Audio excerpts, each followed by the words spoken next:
La idea un poco es hablar del Heart Team, de qué función cumple y cómo se forma, y tratar de convencerlos y tratar de mostrarles por qué es importante tener un Heart Team. Un poco vamos a empezar con la epidemiología de la enfermedad valvular aórtica y hablar de cómo esta patología está creciendo hoy en el mundo, cómo evaluamos los pacientes y qué es y qué rol cumple el Heart Team. Con respecto a la epidemiología, lo que podemos ver en esta encuesta que se hizo en Europa, con respecto al aumento de la frecuencia de las valvulopatías desde el 1990 hasta el 2000, la población europea creció en un 3%, en ese momento la población en octogenarios era de 3 millones y se estipulaba con este estudio que para el 2050 más de 12 países de Europa iban a tener más del 10% de la población de 80 años o mayor. Con respecto a qué expectativa tenemos en la Argentina, esto es una publicación que hizo el INDEC con respecto al Censo Nacional del 2010, y con respecto al del 2000 y proyectado al 2040, esta población, la población octogenaria, se piensa que va a crecer y que la expectativa de vida al nacer de los pacientes, de las personas, va a ser de más de 7 años en forma proyectada al 2040. Con respecto a las pirámides poblacionales, como podemos ver, la pirámide poblacional se va a modificar, y esto es a expensas de que va a disminuir la tasa de natalidad y va a crecer la población de más de 80 años. Entonces, ¿qué nos sirve saber que la población de 80 o más años va a crecer? En esto, en que la estenosis aórtica es una enfermedad, es la valvulopatía más frecuente y que tiene más prevalencia en pacientes octogenarios porque la causa más frecuente es la enfermedad degenerativa, teniendo una frecuencia de 2.5% en pacientes más de 75 años y de 8% en más de 85 años. Entonces, con esto podemos decir que al aumentar la expectativa de vida va a aumentar la prevalencia de esta enfermedad. En Estados Unidos, la población mayor de 75 años con diagnóstico de estenosis aórtica hoy por hoy es de 200.000 pacientes, y se cree que para el 2050 esto va a crecer a 750.000 pacientes. ¿Qué nos decían las guías o qué se hacía, digamos, hasta no hace tanto con estos pacientes que tenían estenosis aórtica severa asintomática? Las guías europeas en el 2007 decían que era una población de riesgo y que por lo tanto había que hablar con el paciente y ver qué el paciente quería hacer con su enfermedad, evaluar los riesgos y no descartarlos de cirugía por la edad. Las guías americanas también hablaban de hablar con los pacientes y de llegar a un acuerdo de qué es lo que quería el paciente y qué comorbilidades tenía el paciente para poder elegir el mejor paciente para cirugía. Y esto hacía que el 40% de los pacientes sean subtratados, porque los pacientes por ahí no querían, porque no, tengo muchos años, yo no estoy apto para una cirugía convencional, y esto hacía que muchos pacientes sean subtratados, y sabemos que la estenosis aórtica severa sintomática no tratada tiene mucho peor pronóstico que con el tratamiento. Esto un poco cambió cuando Crivier en el 2002 le pone una válvula percutánea a un paciente que estaba descartado de cirugía por sus riesgos. Entonces, un poco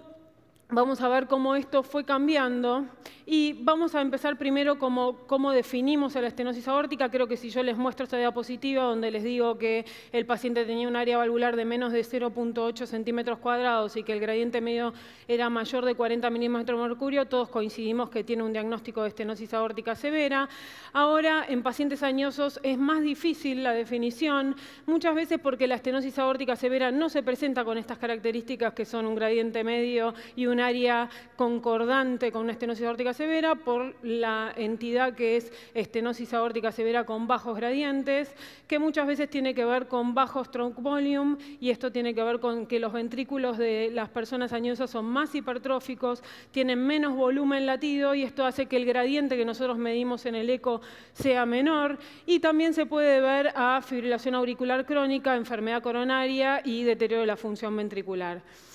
Con respecto a los pacientes añosos, también lo que vemos mucho en los ecocardiogramas es que estos pacientes se acompañan de otras valvulopatías. Y ahí ya no estamos puramente hablando de la estenosis aórtica severa, sino que tenemos otro problema, que es la válvula mitral, en la mayor frecuencia de los casos, que también puede tener enfermedad degenerativa y esto generarle estenosis e insuficiencia mitral.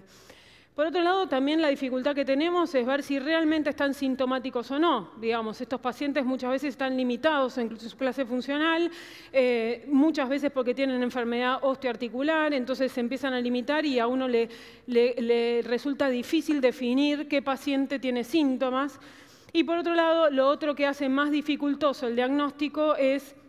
las comorbilidades como la insuficiencia renal, el EPOC y la aorta en porcelana. Es ahí donde entra en juego la idea del HeartTeam. La idea del HeartTeam empieza con el trabajo de Excel, donde se tenían que poner de acuerdo cirujanos y hemodinamistas si una lesión de tronco era pasible de cirugía o de angioplastia, y para eso tenían que discutir cada caso en particular. Y bueno, ahí empieza la idea de un equipo multidisciplinario, donde hay un cardiólogo clínico, hay un cardiólogo que se dedica a imágenes y que nos ayuda a ver los pacientes que son dificultosos de diagnosticar, ver qué pacientes tienen estenosis aórtica severa, ver qué valvulopatías tienen asociadas, y donde también tenemos un especialista en hemodinamia y un especialista en cirugía. Todos en conjunto ayudan primero a definir el diagnóstico, a optimizar la selección de los pacientes y también, en el caso de tener a los especialistas de hemodinamia y de cirugía, a tratar de predecir o ayudar a ver qué resultado vamos a tener en cada paciente con el tratamiento. Entonces empezamos con el primer paso, que es la selección de los pacientes. El primer paso en la selección de los pacientes tiene que ver con una muy buena evaluación clínica, donde podemos estudiar las comorbilidades del paciente, donde ponemos en práctica los scores de riesgo, donde vemos el paciente qué expectativas tiene del tratamiento, si se quiere tratar, porque muchas veces no se quiere tratar y la familia lo empuja a esto, ver qué expectativas tiene la familia también con respecto al tratamiento, y también lo que hacemos es evaluar la fragilidad. Con respecto a los scores de riesgo, nos ayudan, pero no son, digamos, la certeza del riesgo que va a tener el paciente. Este es un estudio que hizo la Clínica Mayo con 1.177 pacientes, donde pusieron en práctica de poner el score logístico, sacar el score logístico de los pacientes y vieron la expectativa que el score logístico tenía con respecto a la mortalidad y qué es lo que ellos observaron. Y francamente lo que podemos observar es que el score logístico, el Euroscore logístico, sobreestimó la mortalidad intrahospitalaria en esta población. Este es un estudio que publicó Rosenheck, donde aplicó el STS, el Euroscore 2, el Euroscore aditivo, perdón, y el Euroscore logístico en pacientes que iban a cirugías valvulares, y lo que podemos ver es que el STS infraestimó la mortalidad que después se vio en el momento de la cirugía y que el Euroscore aditivo y el logístico sobreestimaron. Por lo tanto, acá tenemos una primera aproximación que nos puede ayudar a ver qué riesgo tiene el paciente sin ser una resolución absoluta de cómo le va a ir el paciente por estas discrepancias que tenemos con cada score. Después, con respecto a las comorbilidades, tiene que ver con la anamnesis, digamos, la edad cronológica, si tienen diabetes asociada, si tienen enfermedad vascular periférica, si tienen enfermedad coronaria asociada, si son EPOC o insuficientes renales, la cirugía cardíaca previa y el antecedente de stroke. Y con respecto a la fragilidad, como les mostré anteriormente, que los scores muchas veces no son fidedignos con respecto a qué riesgo tiene el paciente, la fragilidad es un término que lo describe por primera vez en el 2001 Fried y habla de la pérdida de la homeostasis que tienen estos pacientes a enfrentar situaciones de estrés, que tiene que ver con las comorbilidades y tiene que ver también con el grado de dependencia. El grado de dependencia de cada paciente con respecto a sus tareas habituales en su vida diaria tiene que ver con que son pacientes, si tienen mucha dependencia, tienen más tendencia a ser más frágiles. Y esto no es más que tratar de cuantificar lo que podemos ver en esta foto. Claramente, la paciente que tenemos a la derecha, digamos, pueden tener la misma edad cronológica, pero claramente uno diría que tienen distinta edad biológica y que uno sospecharía que a cada paciente le diría distinto si enfrentar una cirugía. Por lo tanto, la fragilidad lo que trata de cuantificar es esto. Con respecto a si sirve o no sirve, hay trabajos que fueron publicados. Este es un trabajo que publicó Lee, y los pacientes frágiles tuvieron mayor mortalidad intrahospitalaria, mayor días de internación y mayor mortalidad a largo plazo. Con respecto al impacto de la fragilidad en TAVI, este es un trabajo también que se publicó donde se vio que los pacientes frágiles tenían menor sobrevida a largo plazo. Entonces, una vez que tenemos una evaluación clínica, tenemos que hacer el diagnóstico.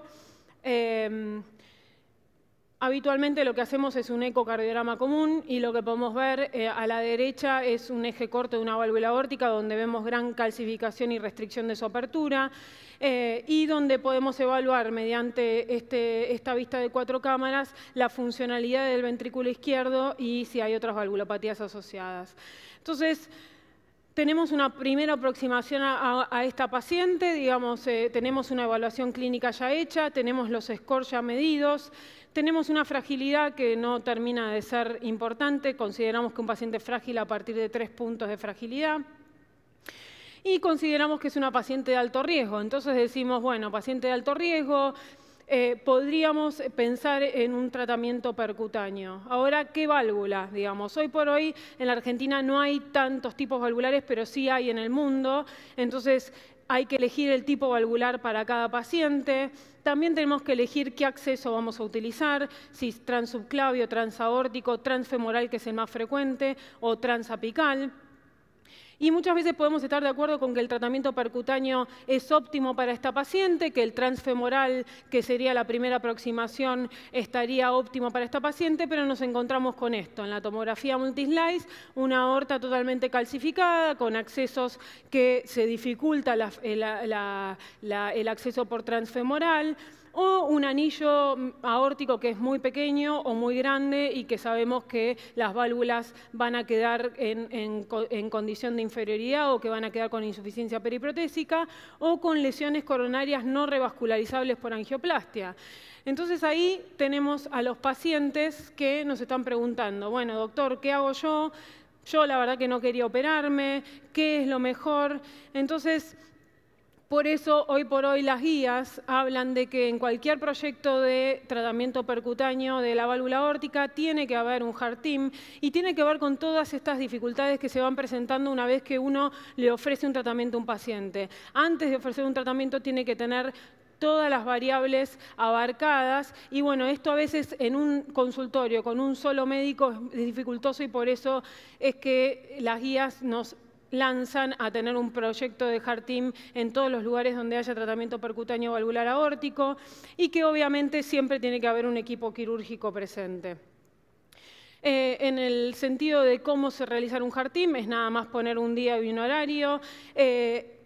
implementar la presentación de los pacientes con la mayor cantidad de datos disponibles que tengamos en el momento y siempre tiene que haber una evaluación clínica previa. Este es nuestro equipo de heart team, donde podemos ver que hay cardiólogos intervencionistas, cirujanos, especialistas en imágenes y clínicos, siempre con un buen desayuno para poder empezar bien el día.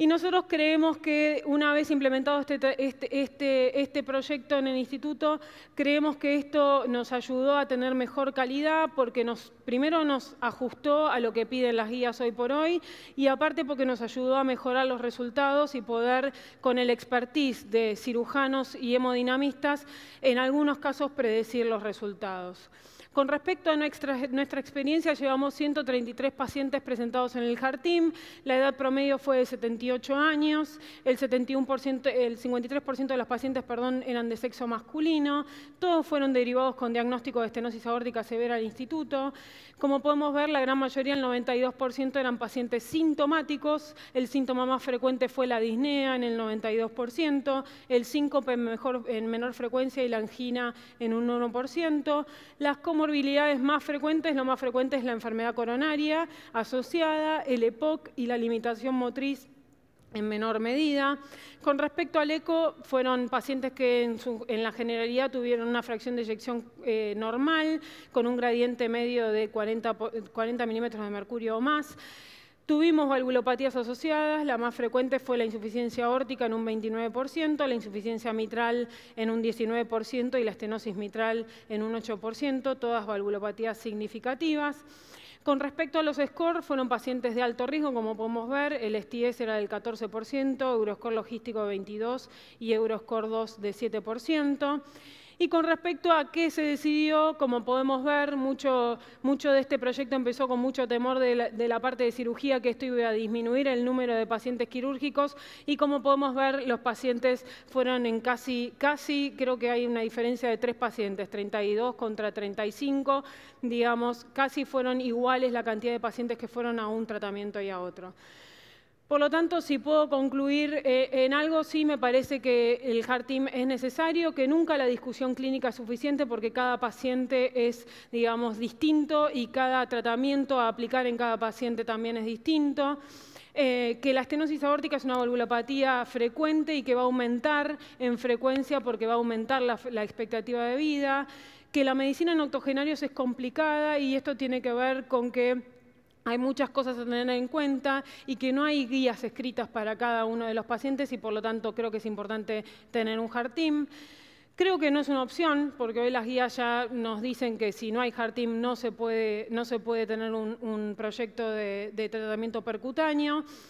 Creo que también es una decisión institucional y que debe estar de acuerdo el cirujano y el hemodinamista, que es la mejor forma de discutir al paciente y tratar de lograr mejores resultados y que hace a la mejor calidad de atención. Y por último, que ayuda a seleccionar mejor a los pacientes con comorbilidades, que mejora la preparación del paciente para las intervenciones, porque uno en todas estas discusiones también tiene mucha información para darle al paciente y eso le da seguridad al paciente.